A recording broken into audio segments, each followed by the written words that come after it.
지난주 말씀부터 시작해서 우리 사도신경을 같이 보고 있어요. 사도신경의 목적은 이단으로부터 보호하기, 교회를 보호하기 위해서, 그러니까 진리를 지키기 위해서였고, 또 세례를 앞둔 사람들을 교육하기 위함이었다라고 했습니다.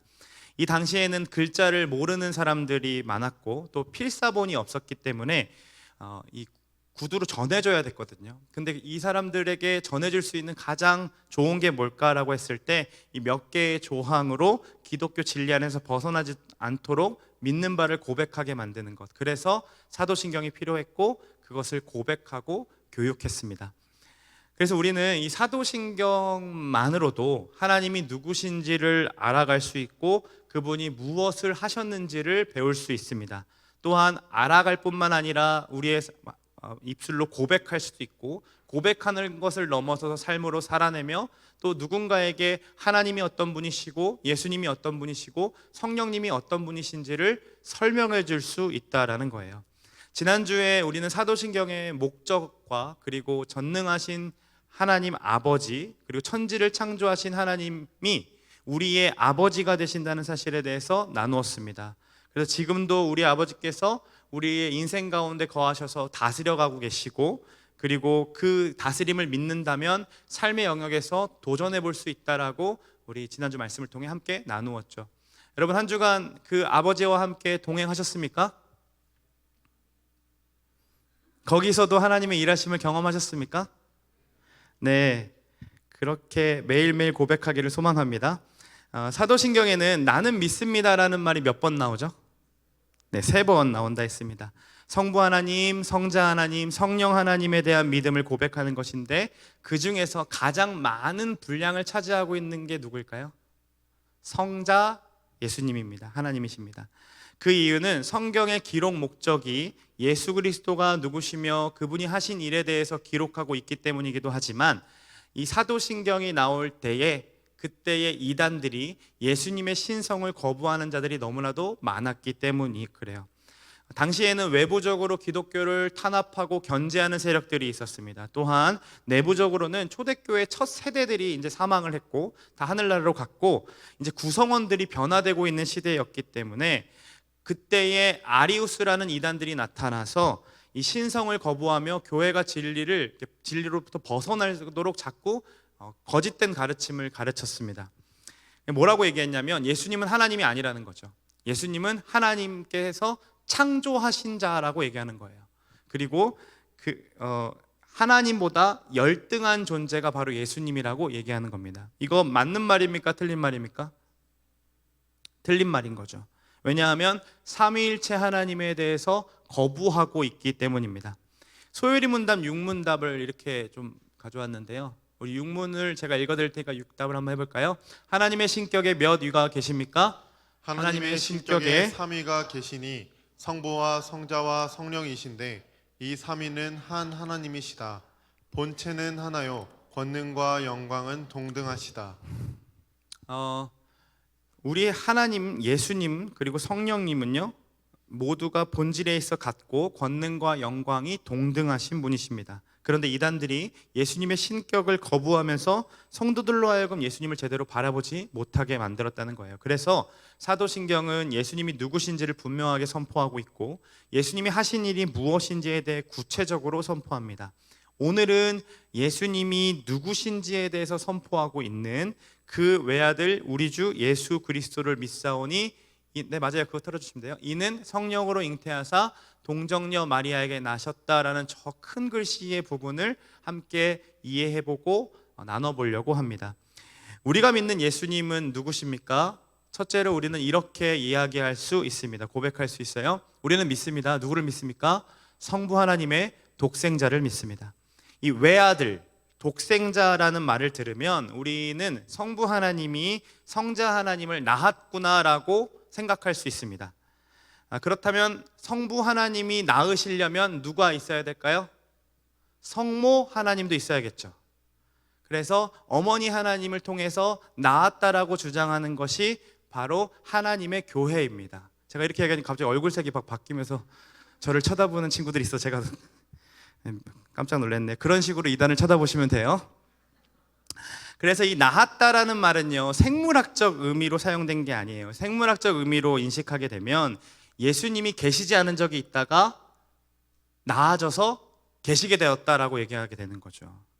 그러니까 성부 하나님으로부터 태어났다, 창조되었다라고 이해한다라는 겁니다. 또한 하나님 어머니와 하나님 아버지 사이에서 출생하신 것도 아니죠. 이 부분을 다 생물학적인 단어로서 인식했기 때문에 생기는 잘못된 생각들입니다. 요한복음 1장 18절에 이렇게 이야기하고 있어요. 본래 하나님을 본 사람이 없으되 아버지 품속에 있는 독생하신 하나님이 나타내셨느니라 하죠. 여기서 이 품속에라는 단어는 곁에 계시던이라는 말로 해석할 수 있습니다. 즉 독생하셨다라는 의미는 그분과 함께 계셨던 두 분의 관계를 의미하는 바인 거예요. 어떤 관계일까요? 성부 하나님은 모든 일의 주체가 되십니다. 창조하시는 일에, 그리고 구속하시는 일에, 다시 오시는 그 모든 일에, 재림의 일에, 심판하시는 일까지도 모든 일의 주체가 되십니다. 그리고 성자 예수님은 그분의 계획, 아버지의 계획에 순종과 사랑으로 반응하시는 분이에요. 이렇게 성부께서는 성자 예수님을 사랑하셨고, 성자 예수님은 그것을 기쁨으로 화답하시고 찬양하시고, 서로 그렇게 사랑으로 하나 되신 것이 영원전부터 삼위로 계신 하나님께서 함께 하셨던 방법이었습니다. 그렇다고 해서 성부가 성자보다 더 높다라고 얘기할 수도 없어요. 왜냐하면 아까 우리가 소요리 문답을 찾아본 것처럼 성부와 성자와 성령 모두가 동등한 본질과 동등한 권능을 갖고 계시는 분이기 때문입니다. 또한 외아들, 독생자라고 말할 때 여기서 외라는 단어는, 이 독생자라는 단어는요, 하나로 해석하는 것이 아니라 독특하고 똑같은 얘기죠. 독특하고 유일한 아들로 해석해야 됩니다. 성부의 모든 성품을 공유하고 계시는 분이라고 말할 수 있는 거죠. 성부 하나님이 가지고 있는 모든 성품들을 다 누구도 공유하고 있습니까? 성자 예수님도 성령 하나님도 공유하고 계신다라고 이해하는 겁니다. 그래서 요한복음 말씀에서도 독생하신 예수님이 하나님 아버지를 나타내신다라고 말하고 있는 거죠. 그러므로 우리가 사도신경을 통해서 그 외아들이라고 외치고 고백할 때에 우리가 믿는 예수님이 유일하게 하나님 아버지를 그대로 드러내실 수 있는 분이며, 하나님과 동일하시고 동등하시며 완전하신 하나님이십니다라는 고백을 함께 담아서 고백하는 겁니다.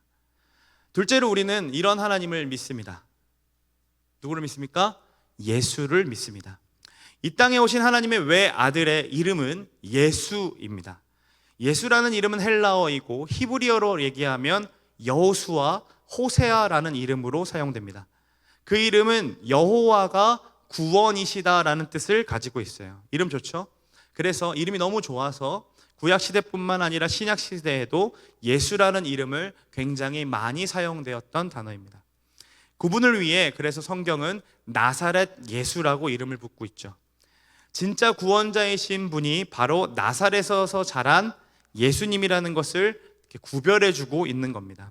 우리가 예수라고 외치면서 그분을 믿는다라고 고백할 때에는 그분이 우리와 같은 이름을 가진 분으로 이 땅 가운데 나타나셨고 역사적으로 실존하셨던 참 인간이셨다라는 것을 고백하는 겁니다. 앞에서 독생자라고 고백하면서 예수님이 하나님이십니다라고 고백했다면, 예수라는 이름을 통하여서 우리는 그분이 우리와 같은 인성을 지닌 분이었다는 것을 드러내고 선포하고 있다는 거죠. 세 번째로 우리는 이런 하나님을 믿습니다. 우리는 독생자 예수님을 그리스도로 믿습니다. 이것은 예수님의 직책을 의미합니다. 여러분, 그리스도는 헬라어이고 히브리어로 하면 메시아라는 이름을 갖습니다. 기름 부음 받은 자라는 것인데, 기름 부었던 직책들이 있었습니다. 뭐였죠? 구약시대에 왕, 제사장, 선지자들이 다 기름 부음 받은 자들입니다. 제사장은 어떤 사람입니까? 인간의 편에 서서 하나님 앞에 그들의 죄를 고하고 그 인간과 하나님 사이의 중재자의 역할, 중보자의 역할을 감당했던 사람들입니다. 왕은 어떤 사람입니까? 하나님의 말씀대로 이 나라를 하나님의 나라로 하나님의 뜻이 실현될 수 있도록 통치하는 자리가 바로 왕의 자리였죠. 그리고 선지자는 어떤 사람이었어요? 하나님의 말씀을 바르게 전달하고 선포하는 자들이었습니다. 그런데 구약시대의 구약의 이야기들을 지켜보면 어떤 선지자도 어떤 왕도 어떤 제사장도 자신의 역할을 완벽하게 수행한 자들은 없었습니다. 그들도 우리처럼 불완전한 인간이었기 때문에 실수가 많았고 무너짐도 많았어요. 그래서 하나님께서는 이 세 가지의 역할을 완벽하게 행하실 분이신 예수 그리스도를 우리에게 보내주셨다라는 거예요. 그래서 누가복음에 천사가 이렇게 증언합니다. 같이 한번 읽어볼까요? 오늘 다윗의 동네에 너희를 위하여 구주가 나셨으니 곧 그리스도 주시니라. 여러분, 하나님과 인간 사이에서 완벽하게 중재하시려면 필요 조건이 있습니다. 완전한 하나님이시고 완전한 인간이셔야 합니다. 그렇죠? 그러니까 양쪽의 입장을 다 가지고 있어야겠죠. 우리에게 오신 예수님은 완전한 하나님이시며 완전한 인간으로서 주의 백성들을 너무나도 아끼시고 다스리시고 중보해 주실 뿐만 아니라 스스로 제물이 되어서 백성들의 죄를 위해 자신의 몸을 드리셨습니다. 그리고 또한 완전한 선지자로서 하나님의 말씀을 선포하셨죠.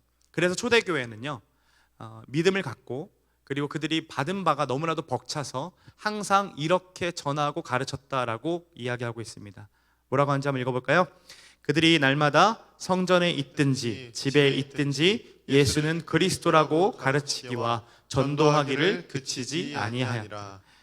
이렇게 계속해서 예수님, 우리가 알고 있는 그 예수님이 바로 왕이시고 선지자이시고 제사장이라는 것을 계속해서 가르치고 전했다라는 겁니다. 네 번째로 우리는 이런 하나님을 믿습니다. 어떤 분입니까? 예수가 우리의 주님이심을 믿습니다. 우리는 독생자 예수 그리스도가 우리의 주님이 되신다라는 것을 믿는 자들입니다.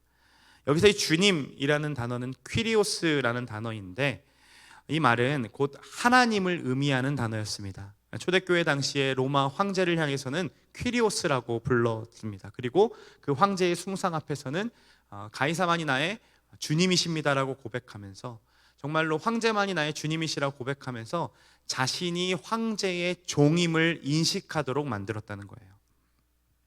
우리가 예수님을 우리의 주님이라고 우리의 주라고 고백하는 고백 속에는 이와 같은 의미가 담겨져 있습니다. 무슨 얘기냐면 예수님이 우리의 주님이십니다라는 것은 굉장히 익숙해가지고 그냥 흘려버리기 쉽지만 사실은 오히려 이렇게 고백하는 것도 필요합니다. 예수님이 우리의 주인님이십니다.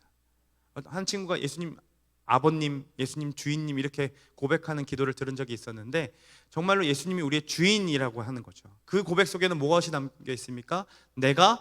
우리가 그분의 종이라는 고백이 담겨 있는 겁니다. 즉, 이 시대 속에서는 로마 시대의 황제가 우리의 주님, 우리를 구원하실 자, 우리의 어떤 주인이 아니라 누구라고 고백하는 거예요? 예수님만이 우리의 주인이시고 우리가 그분의 종임을 고백하는 것이 우리 주라는 고백 속에 담겨 있는 신앙 고백이었다는 거예요. 우리가 예수님이 누구신지 고백하는 사도신경의 부분을 보면서 마가복음 1장의 본문을 살펴보는 이유는 이 마가가 소개하는 예수님을 향한 이 고백이 바로 오늘 우리가 살펴보고 있는 고백과 매우 닮아 있기 때문에 그렇습니다. 마가는요, 거침이 없어요. 글을 쓸 때에 굉장히 단도직입적으로 예수가 누구신지를 선포하는데 1장 1절에 바로 그분에 대해서 선포합니다. 같이 한 번 더 읽어보겠습니다. 하나님의 아들 예수 그리스도의 복음의 시작이라. 1세기 로마 문화권에 살고 있는 사람들에게는 이 고백 속의 단어 하나하나가 다 충격적으로 다가올 수밖에 없었습니다. 유행하고 있던 소문났던 어떤 사람, 그 예수라는 사람이 궁금해서 이 복음서를 딱 보는데 1장 1절에 뭐가 써 있냐면 하나님의 아들이다, 그분은 예수고 그리스도고 복음의 시작이다라고 선포하고 있는 거예요. 더욱이 이 복음, 이 유앙겔리론이라는 단어는 황제가 탄생할 때만 쓰는 단어였습니다. 좋은 소식은 황제가 우리 이 땅을 통치하기 위해 지금 탄생했다라는 것을 선포하는 시작이었는데 지금 황제가 아니라 누구를 얘기하고 있어요? 예수가 바로 우리 가운데 이렇게 오셨다라는 것을 선포하고 있다는 거예요. 그리고 거기서 멈추지 않아요. 그는 2절과 3절을 통해서요, 유대인들에게도 충격적인 메시지를 전합니다. 같이 한 번 더 읽어보겠습니다. 선지자 이사야 글에 보라, 내가 내 사자를 내 앞에 보내노니 그가 내 길을 준비하리라. 광야에 외치는 자의 소리가 있어 이르되 너희는 주의 길을 준비하라. 그의 오실 길을 곧게 알아. 기록된 것과 같이. 마가는 이사야서를 인용하면서 광야에서 외치는 자가 주의 길을 준비하라는 말과 같이 세례 요한이 광야에서 외치는 자의 소리로 주의 길을 준비하게 되고 곧게 한 일을 하겠다는 것을 그 뒤로 쭉 적어내고 갑니다. 그런데 저 이사야서에 인용되었지만 그대로 이사야서의 본문을 따라서 읽어보면 이렇게 적혀 있습니다. 주의 길, 그의 길을 어떻게 이사야서는 표현되고 있냐면 바로 이렇게 표현되고 있어요. 외치는 자의 소리여 이르되 너희는 광야에서 여호와의 길을 예비하라. 사막에서 하나님의 대로를 평탄하게 하라. 다음 거 한번 넘겨주실래요? 네. 세례 요한이 광야에서 주의 길을 예비하는 사람으로서 회개를 외치는데 그 주님이 바로 나중에 예수 그리스도로 오게 되거든요. 예수님이 등장하시게 되거든요. 그런데 이사야 선지자는 그 주님을 누구라고 표현하고 있냐면 여호와 하나님으로 이야기하고 있다는 겁니다. 즉 그분만이 하나님의 아들이시고 그리스도이신 예수라고 선포하는 거예요. 마가는 복음서를 쓰기 전에 예수님이 누구신지를 선포하면서 그를 받아들이라고 말하고 있습니다. 그분이 하나님의 아들이고 우리의 주인이시고 하나님이심을 받아들이라는 거죠. 우리는 그러면 어떤 예수님을 믿고 있을까요? 사실 우리가 다 인정하는 거잖아요. 그분 하나님 아들인 거 알고, 그분이 예수님인 것도 알고, 그분이 나의 구원자이시고 그리스도임시도 알고, 또 우리가 그분으로 인해서 기쁜 소식, 복음이 시작되었다라는 것도 알고 있습니다. 그런데 이 중에는 그것을 믿는 자들도 있을 반면에 믿지 못하는 자들도 있을 줄 압니다. 근데 믿거나 믿지 못하거나 분명한 사실이 하나 있는데 우리는 종종 예수님의 어떤 부분을 낯설어 한다라는 거예요. 즉 예수님의 일부는 받아들일 수 있지만 어떤 모습은 받아들이고 싶어 하지 않고 그냥 믿고 싶지 않아 한다라는 거죠. 나를 안아주고 나를 포용해주는 하나님은 좋아요. 너무 행복해요. 그런데 내 죄를 지적하고 변화시키려고 하시고 고치시려고 하시는 하나님은 반가워하지 않습니다. 생각해보면 예수님은 어떤 시대에도 딱 들어맞게 오신 적이 없으세요. 어떤 시대도 모두가 좋아할 만한 예수님은 시대는 없었어요. 그에 따라 그분의 존재가 변화된 것도 아니었죠. 그분은 여전히 하나님의 독생자이시고 언제나 그리스도셨어요. 그러나 고백하던 자들의 그들 중에서 각자에 맞는 성향과 문화와 이 세계관이 다를 때에 예수님을 거부하고 믿는다고 죽기까지 따르겠다라고 했던 제자들까지도 결국 버리고 도망치는 일도 우리는 성경을 통해서 볼 수 있었습니다. 이처럼 시대마다 그 시대 정신들은 늘 예수님을 자신들의 입맛에 맞는 분으로 두고 싶어 한다라는 거예요. 다시 질문합니다. 우리 시대 우리 청년들은, 여러분들은 어떤 예수님을 원하고 계십니까?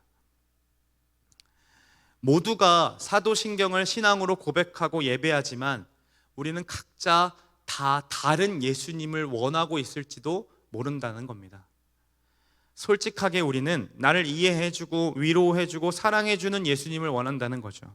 그러나 말씀으로 나를 지적하고 변화시키려고 하고 질책하시는 예수님에 대해서는 궁금해하지 않습니다. 거기에 대해서 더 파보려고 하지 않아요. 오히려 다 나로서는 죄 지을 수밖에 없었고 거짓말할 수밖에 없었고 내가 어쩔 수 없었다라고 말하면서 자신의 행위들을 합리화시키고 잘못을 인정하거나 또 그분을 위해 내 것을 내어드린다, 이거 하고 싶어 하지 않습니다.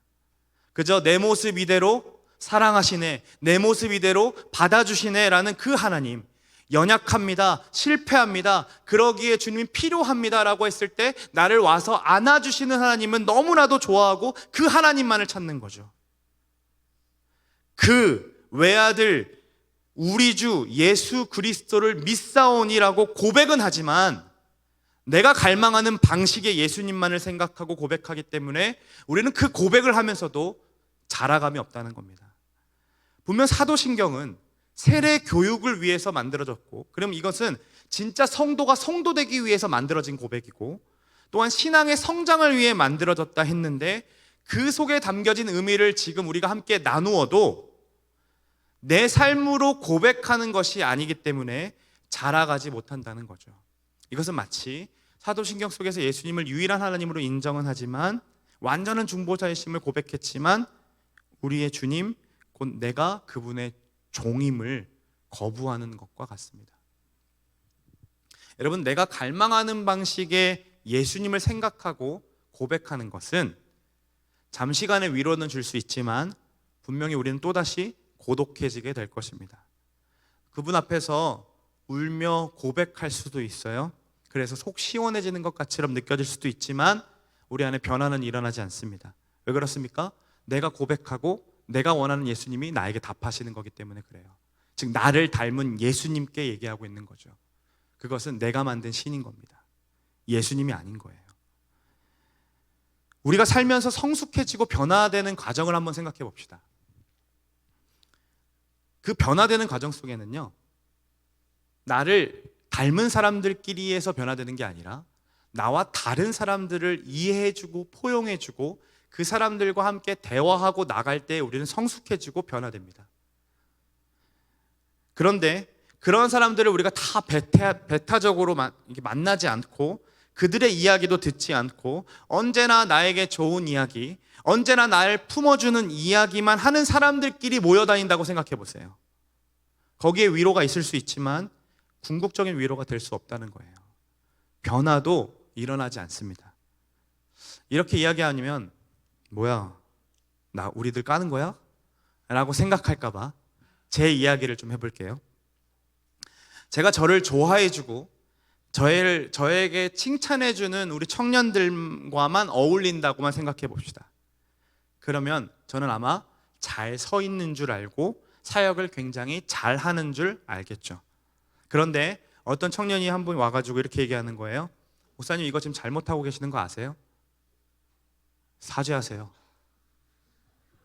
라고 얘기한다면 종종 그런 일들이 있습니다. 사죄한다면 그러면 저는 아마도 그래? 내가 잘못했네. 내가 가서 용서를 구하지 뭐 라고 앞에서는 얘기할지 모르겠습니다. 뒤에서는 속으로는 부글부글 막 끓는 거죠. 그리고 쫄래쫄래 나를 좋아하는 사람들에게 가서 이렇게 얘기하는 겁니다. 야, 그 걔가 너 어떻게 했는 줄 아냐? 여러분, 그게 위로가 될까요? 오히려 악하고 굳어지는 마음으로 자리 잡게 됩니다. 걔가 잘못했네. 그 친구는 자기나 잘할 것인데 왜 목사님한테 그런 얘기 했대요? 이렇게 얘기하는 소리를 들으며 자라면 저는 그렇지, 내가 잘못한 거 아니지? 그러면서 합리화시키고 정당화하겠죠, 나 자신을. 또한 제가 그들에게 또 위로받고 하나님께 가서 이렇게 기도하는 거예요. 하나님, 목회하는데 방해꾼들이 너무 많습니다. 요즘 청년들 왜 이렇게 핍박하는 거죠? 나보다 10년도 어린 97년생 주제라고 말하면서 제가 막 거기에서 하나님 앞에 눈물을 막 흘리면서 기도하고 위로받았다라고 하는 느낌을 가지고서 돌아온다면 저는 변할까요? 변하지 않을까요? 절대로 변하지 않습니다. 또한 위로받은 것도 진짜 하나님이 아니라 내가 만든 하나님에게 가서 질질 짜고 온 거기 때문에 거기에서는 변화도 위로도 일어나지 않는다는 거예요. 이것이 우리가 예수님을 주인으로 고백하고 하나님의 아들이시며 그리스도라고 고백할 때 생각해야 하는 지점입니다. 여러분, 우리는 누구를 믿고 있습니까? 정말로 예수님을 이런 분으로 고백합니까? 이런 것을 우리는 생각해야만 합니다. 만약 제가 그 이야기를 들었을 때 이렇게 생각하고 반응했다면 어떻게 될까요? 하나님께서 이 친구를 통해서 나의 교만함과 나의 말 실수들을 가르쳐 주는구나. 내가 그럼 가서 하나님 앞에 회개하고 또 그 친구에게 가서 사과해야겠다라는 마음을 주신다면, 또 말씀을 보면서 내가 그때 그 이야기를 들었는데 내 잘못이 맞았네, 이렇게 인정하고 기도했다면 여러분, 제가 변화될까요? 안 변화될까요? 긍정적으로 생각해 줄래요? 변화되겠죠. 이렇게 또한 그 안에서 이렇게 내가 연약하고 내가 부족한 사람임에도 나를 성남제일교회로 보내셔서 청년들과 함께 말씀을 나눌 자리를 허락하시고 또 붙잡아 주시고 하나님을 경험하게 하시는구나 라고 하면서 그 안에 은혜를 경험하게 되는 겁니다.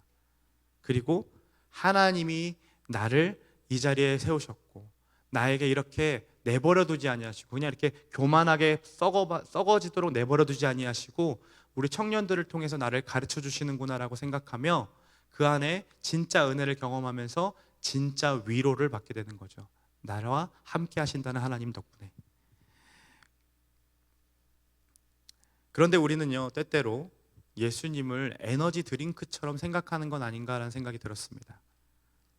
여러분, 에너지 드링크를 일상 가운데 물처럼 마시는 사람은 없습니다. 아침에 일어나서 에너지 드링크 마시고 그리고 계속 다니면서 마시는 사람은 없을 거예요. 대체로 우리는 어느 때 그 에너지 드링크를 마십니까? 시험 기간 때, 요즘 같은 시험 기간 때, 그리고 몹시 피곤할 때, 잠을 자면 안 되는 때에 우리는 에너지 드링크를 마십니다. 예수님을 믿는다고 고백하는 우리는 예수님도 이와 같이 찾는다라는 거예요. 일상에서 찾지 않아요. 그분이 주님이신 건 알겠는데 고백하지만 삶으로 끌고 오지 않습니다. 삶으로 이렇게 나타내는 고백으로 가지 않습니다. 그저 가끔 위로가 필요할 때 그냥 위로해 주신을 만나고자 찾습니다. 진짜 삶의 주인이 나로 가득 차 있어서 가끔 에너지 드링크를 마시듯 필요할 때만 나아가서 예수님께 기도하는 거예요. 성경은요, 여러분 그런 방식으로 예수님을 만나지 말라고 얘기합니다. 성경은 사도들의 가르침은 이 신앙의 선배들의 고백 속에서 나타나고 있는 이 사도신경을 통해서 우리에게 말하고 있는 예수님은 에너지 드링크가 아니라 우리에게 진정한 우리의 모든 것들을 해결할 수 있는 영원한 물임을 소개하고 있다라는 거죠. 사랑하는 여러분, 우리가 예수님을 신으로 고백한다라는 것, 예수님을 그리스도로 고백한다라는 것은 바로 이와 같은 고백인 거예요. 그분을 가끔 찾는 에너지 드링크로서 그렇게 내가 필요할 때만 찾는 분으로 예수님 나의 주인님이십니다라고 고백하는 것이 아니라 나에게 질책하시더라도 나에게 책망하시더라도 그분이 반드시 옳고 그분만이 나의 주인이시며 내가 그분의 종이라는 고백이 그 속에 담겨져 있어야 된다는 겁니다. 여러분, 그분 앞에서는요 합리화하실 필요 없어요. 내가 왜 죄를 지었고 죄를 지을 수밖에 없었는지 이야기하실 필요 없습니다. 그냥 인정하기만 하면 돼요. 왜냐하면 그분은 이미 우리가 어떤 마음으로 그분 앞에 나왔는지 다 알고 계세요. 어떻게 알고 계실까요? 그분이 하늘에만 계셨던 분이 아니라 자기의 모든 보화들을 다 버리시고 우리와 같은 존재가 되셨기 때문에 그렇습니다. 성령으로 잉태하사 동정녀 마리아에게 나셨다라는 거예요. 이 말 속에는요 그분이 우리처럼 갓난아이가 되었다라는 거예요. 여러분 생각해 보세요. 신 같은 존재가 갓난아이가 되었다라는 거, 이거 엄청 낮아지는 거예요. 와닿지 않죠? 여러분들이 바퀴벌레가 불쌍해서 내일 당장 바퀴벌레 갓난아기로 태어나는 거예요. 제가 짓밟아 줄게요. 좋습니까? 그거 할 수 있어요? 누가 할 수 있는데요? 바퀴벌레로 창조물이고 우리도 창조물이잖아요. 그러면 동격이에요. 사실 인간이 조금 다른 것뿐이죠. 그런데 신이신 분이 창조물이 되셨다라는 거예요. 벌거벗은 채로 똥오줌을 못 가리는 그 상태로 놓였다라는 거예요. 육신의 부모를 의존할 수 없을 존재로 그 시간을 견디셨다라는 거예요. 여러분 그거 누가 할 수 있습니까? 빌립보서 말씀을 한번 읽어보겠습니다. 같이 읽습니다. 그는 근본 하나님의 본체시나 하나님과 동등됨을 취할 것으로 여기지 아니하시고 오히려 자기를 비워 종의 형체를 가지사 사람들과 같이 되셨고 사람의 모양으로 나타나사 자기를 낮추시고 죽기까지 복종하셨으니 곧 십자가에 죽으심이라. 여러분 왜 예수님께서 종의 형체를 가지사 사람들은 우리와 같이 되셨다라고 합니까? 왜 그분은 하나님과 동일한 존재이시고 동일한 본질을 가지신 분이신데 왜 동등됨을 취하지 않으셨다라고 얘기할까요? 우리 예수님, 우리가 방금 고백한 것처럼 알아낸 것처럼 하나님의 유일한 아들이시고 우리를 구원할 메시아이시고 그리스도이시며 우리의 주인이신데 왜 그렇게 아름답고 경이롭고 강력하신 그분께서 이토록 자기를 비우시고 낮추시고 죽기까지 복종하셨냐는 겁니다. 지금 보고 있는 성경은요, 단 한 문장으로 얘기하고 있어요. 그 이유를 보시면 그는 근본 하나님의 본체이시나라고 하지만 이 헬라어 원어를 살펴보면 그는 근본 하나님의 본체이시기 때문에라고 해석하는 것이 가장 적절합니다. 그러니까 이유가 되셨다는 거죠. 원인이. 예수님이 하나님의 본체이시기 때문에 자기를 비워 종의 형체를 가지사 사람들과 같이 되셨어요. 예수님은 하나님의 본체이시기 때문에 성령으로 잉태하사 동정녀 마리아에게 나셨어요. 예수님은 벌거벗는 수치, 똥오줌도 못 가리는 육신의 부모를 의존할 수밖에 없는 그 어린 시절을 다 겪으셨던 이유는 하나님의 본체이시기 때문에 그렇습니다. 왜 존귀하시고 경이로우시고 위대하신 하나님께서 자기 몸 하나 간수할 수 없는 그 몸으로 오셨습니까? 왜 그 갓난아기 시절까지 다 겪으셔야만 했습니까? 하나님의 본체이시기 때문에 그렇습니다. 그럼 하나님의 본체가 뭔데요? 하나님의 본질이 뭡니까? 성경은 이렇게 이야기하고 있어요. 같이 한번 읽어볼까요? 사랑하지 아니하는 자는 하나님을 알지 못하나니 이는 하나님은 사랑이심이라. 여러분, 하나님의 본체이시기 때문이라는 건 하나님은 사랑이시기 때문에 그렇게 하셨다는 거예요. 하나님은 사랑이시기 때문에 자기를 비우시고, 하나님은 사랑이시기 때문에 종의 형체를 가지시고, 하나님은 사랑이시기 때문에 낮추시고 죽기까지 복종하셨습니다. 여러분, 그분이 이렇게 우리 가운데 오셨고 그 사랑을 보이셨어요. 사랑은 평등하고 동등한 계약 관계에서 서로 분담하고 일하는 것이 사랑이 아닙니다. 사랑은 자신을 비워내는 것이 사랑입니다. 사랑하기에 자발적으로 순종할 수밖에 없는 거죠. 자신의 생각, 자신의 의견, 자신의 분명한 이유들도 있었지만 사랑하기 때문에 그 사람 입장에서 고민해보고 어렵지만 자기를 비워내고 그와 동일시하는 것이 사랑이라는 거예요. 우리 주님은 사랑이시기 때문에 하나님 아버지의 뜻에 따라 인간이 되어 아기로 태어나기까지 아주 기쁘게 감당하셨습니다. 자신을 비워내시고 종의 형체를 가지사 우리와 동일시 하셨습니다.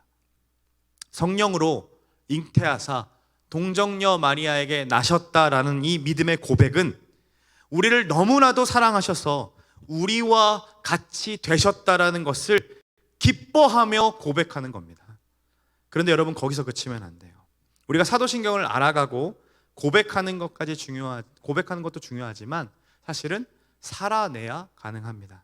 우리가 하나 되어서 예수님이 누구신지를 고백하고 그분이 우리를 위해 성령으로 잉태되셨고 동정녀 마리아에게 나셨다는 이 고백은 우리도 예수님과 같이 사랑을 누리는 교회, 우리도 예수님처럼 낮아지고 자기를 비워내며 그 사랑의 본체를 따르겠나라고 고백하는 그 고백이 그 속에 담겨져 있어야 합니다.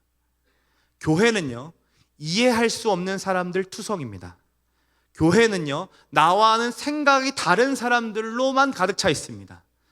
교회는 나와 성향이 다른 사람들로 채워져 있고 가정 배경부터 직장부터 나의 모든 달란트가 다 다른 사람들로 구성되어 있습니다. 무엇보다 사랑할 수 없는 그 구석이 너무나도 많은 인간들이 모여 있는 게 교회입니다. 그런데 그들이 모여서 진짜 사랑이 무엇인지 가르쳐 주는 게 교회라는 거예요. 왜요? 예수님이 사랑이시기 때문에요. 만약 우리가 예배 전에 사도신경을 고백하며 우리를 사랑하시기에 성육신 하신 예수님을 고백하면서도 누군가를 사랑하지 못하고 배타적으로 대하고 있다면 그 고백이 어찌 진리라고 말할 수 있을까요? 예수님은 자신을 보는 것이 곧 아버지 되시는 하나님을 보는 것이라 말씀하셨듯이 교회는 곧 예수님을 보여주는 존재이고 삼위 하나님께서 어떻게 존재하고 계셨는지를 경험할 수 있는 공동체가 바로 교회입니다. 그런데 우리 안에 서로 차별하고 함께 고백하면서 서로 미워하고 말로는 그렇게 하지는 않았지만 사실은 우리는 예수님을 지금 거부하고 있는 거죠.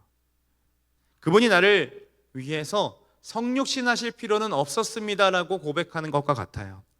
그런 종류의 교회는요, 하나님을 반영할 수 없습니다.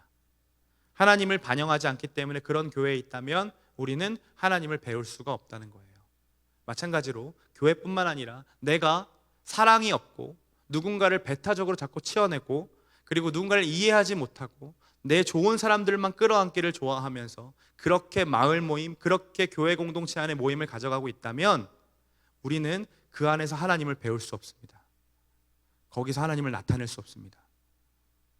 나와 다른 존재를 품어줄 때에 우린 예수께서 나를 어떻게 품어주시는지를 알기 때문에 그 일을 해야만이 우리는 그곳에서 예수님을 알아갈 수 있는 거예요. 우리 중에는 자신이 좋아하는 하나님만 찾아 이 자리에 있는 친구들이 있을 줄 압니다. 그런 친구들에게 저는 잠정적 그리스도인이라고 말하고 싶은데, 그런 친구들에게 예수님이 누구신지 하나님이 누구신지 가르쳐 줄 수 있는 방법은 설교가 아닙니다. 물론 설교를 통해 하나님에 대해서 배울 수는 있겠지만 아마 안 들릴 거예요. 아마 지금도 못 듣고 있을 겁니다. 그보다 더 잘 배울 수 있는 방법은 교회 공동체원들과 함께 시간을 보내는 겁니다. 우리는 때때로 그런 생각을 합니다. 얘랑 예수님에 대해서 얘기도 못하고, 얘는 분명히 예배 가운데 아무것도 누리지 못하고 왔는데 얘랑 어떻게 마을 모임에서, 얘랑 어떻게 매일 성경을 나누면서 예수님에 대해서 얘기할 수 있지? 오늘은 진짜 예수님에 대해 아무것도 얘기 못하고 그냥 얘 살만 듣고 돌아가는데 이게 어떻게 하나님을 드러내는 모임이라고 할 수 있지? 이 부분 때문에 마을 리더들이 혹은 우리 공동체 안에서 굉장히 자괴감을 빠지기도 하고 회의감도 밀려오기도 합니다. 정말로 이게 맞는 걸까라는 생각들을 한다는 거죠. 그러나 여러분, 매일 성경과 리딩 지저스를 통해서 하나님을 알아가는 것도 중요하지만 더 중요한 것은 우리가 그를 존중하는 마음, 그를 배려하는 마음, 그를 사랑해주는 그 모든 언어의 표현들을 통하여서 우리는 그곳에서 하나님을 배울 수 있다는 거예요. 우리는 그런 생각을 합니다. 리더는 잘 가르쳐야 되고, 리더는 그것에서 잘 배워야 하고, 그것에 잘 이야기할 수 있는 사람이어야지라는 것 때문에 부담감을 갖습니다. 그러나 그것보다 더 중요한 것은 그 사람을 품을 수 있는 그 마음과 사랑이 그 안에 흘러가고 있다면 우리는 그곳에서 분명히 예수님을 배울 수 있습니다. 우리는 교육부서 때 그렇게 예수님을 배워왔거든요. 수많은 선생님들이, 교사들이 우리의 모난 부분, 정말로 랄라리 청년 조동희를 품어왔기 때문에 지금까지 자라왔고, 성남제일교회에서도 수많은 청년들이 목사 조동희를 품어줬기 때문에 지금까지 자라가고 있는 거예요. 마찬가지예요. 우리는 그렇게 함께 자라가는 겁니다. 여러분, 말씀을 정리합니다. 그 외아들 우리 주 예수 그리스도를 믿는다라는 것은 그분이 우리의 유일한 하나님의 아들이시며 참 인간이시고 참 중보자가 되심을 믿는 겁니다. 전능하시고 아름다운 예수님께서 성령으로 잉태하사 동정녀 마리아에게 나셨다라는 것은 우리를 사랑하셨기 때문임을 우리는 이제는 알았고, 그 사랑이 자기를 비워서 종의 형체를 가지사 낮추고 죽기까지 하나님 말씀을 따라 복종하는 것임을 알았다는 거예요. 그러면 그 사랑을 실천하려면 교회된 우리가 고백한 대로 살아내야 하는 것까지 가야 합니다. 사도신경이 주문이 되려는 것이 아니라면, 그냥 시작할 때에 주문처럼 외우는 것이 아니라면 우리의 삶 가운데 그 고백이 실현되어져야 된다는 거예요. 그런데 문제가 있죠. 교회를 그래 사랑해야겠구나. 다 좋은 말이네. 내가 마을 가서 사랑을 나눠야겠다. 오늘은 예수님 얘기 안 해도 되겠다. 그냥 사랑해보자 라는 마음을 먹겠지만 사실은 또 가면 사랑 못할 것 같아요. 안 하고 싶어요. 내가 왜 이렇게까지 해야 되지? 내가 왜 이렇게까지 낮아져야 되지? 내가 왜 이렇게 어린 놈에게 뭐 이런 생각 들죠. 나만 들었어요? 나만 들었나 봐요. 그런데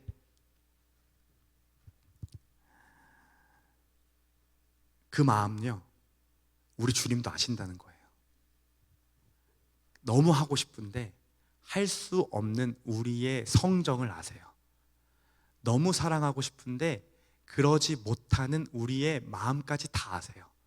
그래서 예수님이요, 지금도 이렇게 기도하고 계세요. 같이 말씀을 읽어보겠습니다. 함께 요한복음 17장 21절 말씀입니다. 아버지여, 아버지께서 내 안에 내가 아버지 안에 있는 것 같이 그들도 다 하나가 되어 우리 안에 있게 하사 세상으로 아버지께서 나를 보내신 것을 믿게 하옵소서. 이런 말이죠. 아버지께서 내 안에 계시고 내가 아버지 안에 있는 것 같이 우리 성남제일교 친구들도 다 하나가 되기를 원합니다. 우리 안에 있게 해주십시오.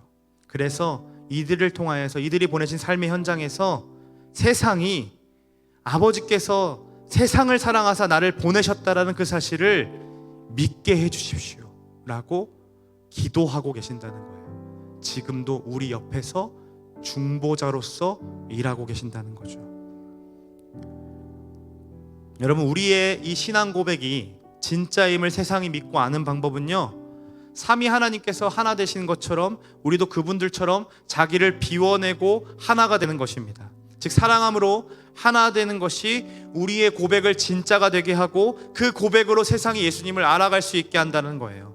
그런데 소망이 없고 답이 없어 보이는 사람이라 할지라도, 공동체라 할지라도 우리가 사랑해야만 하고 견디고 버티고 용납해야 하는 이유는 우리 주님이 우리를 포기하지 아니하시고, 우리 주님이 그 영혼을 포기하지 아니하시고 지금도 우리를 위해서, 우리 마을을 위해서, 우리 공동체를 위해서 이렇게 하나 되게 해달라고, 하나 되기를 원한다고 기도하고 계신다는 거예요. 여러분, 이것이 우리 주님께서 지금 올려드리고 있는 기도임을 잊지 마시고, 또 우리의 예수님의 기도에 우리 하나님은 분명히 모른 척하지 않으시고 다 응답하실 거라고요. 그러면 이 얘기는 무슨 얘기냐면 우리의 마을도 우리의 공동체도 그렇게 빚어가실 거라는 거예요. 그렇게 만들어 가실 거라는 거예요. 그러니 여러분, 성급해하지 마시고 그 자리 지금 잘하고 있어요. 그렇게 그 자리에서 사랑하시기를 소망합니다. 그 자리에서 사랑하는 공동체 되기를 소망합니다. 우리 그 마음 가지고 우리에게 오신 예수님을 찬양하며 이렇게 고백하며 나아갑니다.